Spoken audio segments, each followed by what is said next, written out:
What is this wild and crazy plant? This is amaranth up here at the Shuswap Community Teaching Garden.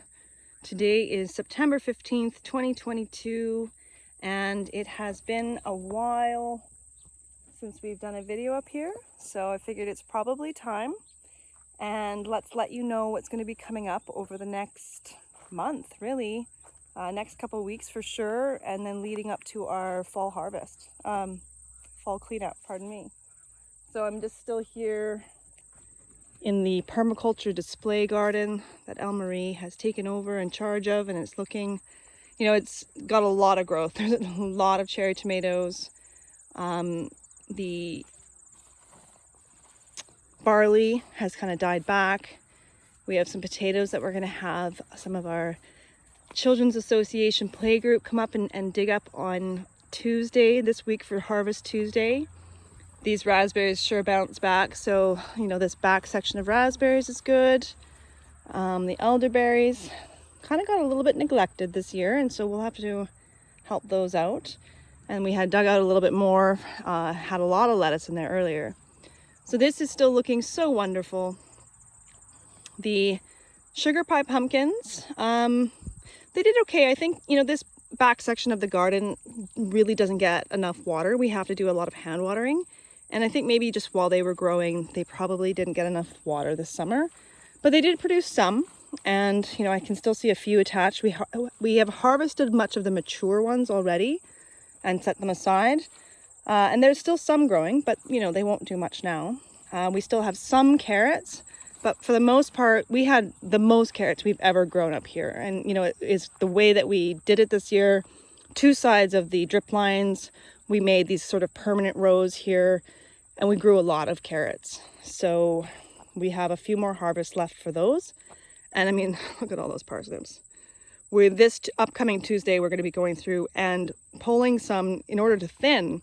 But even the ones that we're pulling, like they're a really good sized parsnip. The thing about parsnips at this time of year is they don't really taste as good as you want a parsnip to taste. They're fine and they're good and roasted in the oven and put some salt and butter on it, and they're good, but they're not as good as if they had a frost. We have had a lot of winter squash growing, and we still have more. We are harvesting them as they are more or less mature, and now we're going to let them cure outdoors in the sun. And we had this second round of winter brassicas. We still have lots of red cabbage forming. It's still got a ways to go. And cauliflower is coming along. You can see they are growing. We've actually harvested a lot of broccoli from these broccoli, and now we're getting lots of side shoots. So we will keep going with those, keep letting them grow. The corn, it seems, I think most of it's kind of been harvested, not really by ourselves, but soon enough we'll probably just take those down too, but for now they look nice. And some of these cabbages that were left in did create, if you know, just so you know, if you leave your cabbage in from the spring and harvest that main head and leave it for the rest of the season, you will actually develop smaller cabbages. That one's not really, so like here there's actually like four little cabbages growing. And, you know, if you protect them, you could have little mini cabbages. They're adorable. These sprouting broccoli didn't really do that well for us this year, so I don't know if we would grow them again. I mean, the plant itself is incredible, but we really haven't had much broccoli from it. So, you know, lessons learned. That's what the point is. We're learning from this garden.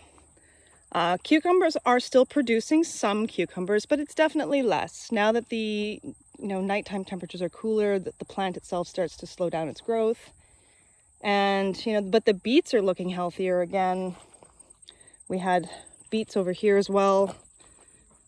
And the green growth, everything, all of that looks much healthier. We still have so much kale. So please, if you want kale, we harvest or grew too much. And so please, we encourage you to come up and get some of this curly leaf. We have the lasatino. We are growing Brussels sprouts. That's a long-term crop. Leeks, we're going to be harvesting those for Harvest Tuesday, and we're going to be clearing out this whole area because we are now getting into the new mode of fall cleanup, and we're going to reconfigure this garden so that we have these sort of more of a permanent raised bed from now on, with a mulched pathway. And so we are going to be moving in our drip lines, bringing them a little bit closer. We'll move some of the soil in so it looks very obvious, and we will still plant on the two sides. So we're still going to maximize and have like 4 rows of crop in here, but we won't walk down the center.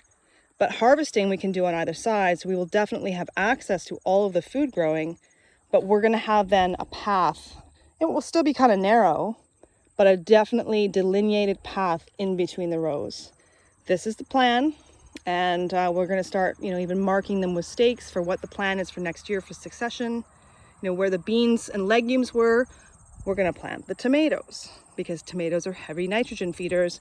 These legumes will have placed nitrogen in the soil. So we're going to be doing crop rotation. We're looking at maybe doing some more permanent trellising, maybe on the perimeters and in some strategic places in the garden, so that we can grow our cucumbers up and grow our peas, as always, up, and just trying to keep everything pretty tidy. As we're going to do a bit of a harvest here on the tomatoes this Saturday, because we are calling for colder temperatures this week, and we want to make sure that it doesn't all of a sudden drop to a frost. But it's supposed to be going down to like 3 or 4 degrees for a few nights. And so we're going to harvest as many tomatoes as possible, and anything that's sort of fragile to cold. The zucchinis are still producing. These purple carrots that we have, they've been a little slow to bulk up, but it's pretty packed in here. So just maybe they didn't have enough water or sun. We'll see, I don't know. Lots of collards still if you're interested. Like I said, tons of kale. And we've got the scallopini. Those have been fun to grow this year. So we'll grow more of these bush type squash as well, because they're just so compact, and that's great for a place like this. So this Saturday we are going to have a work bee leading up to the next few weeks and getting things prepared for our fall cleanup part 1 on Saturday, October 1st from 9 till 12. We'll have drinks and food and camaraderie and community, and we'll have lots of fun because there will be lots of kids. So come on out and help and lend a hand. Yeah, this is the garden. It's still growing strong, still growing lots of food. We've had beautiful harvests, and we're looking forward already to growing it next year. We are people who just love doing this. It brings us great joy seeing the harvests. It is work, definitely. Many hands make light work, and we welcome you to join us. I will post a calendar for some final events and encourage you to come and lend a hand, take home a little bit of food, but just be a part of what's important here, which is growing abundance, sharing it, healthy food for healthy communities. Take care, everyone. I hope you're in your gardens too.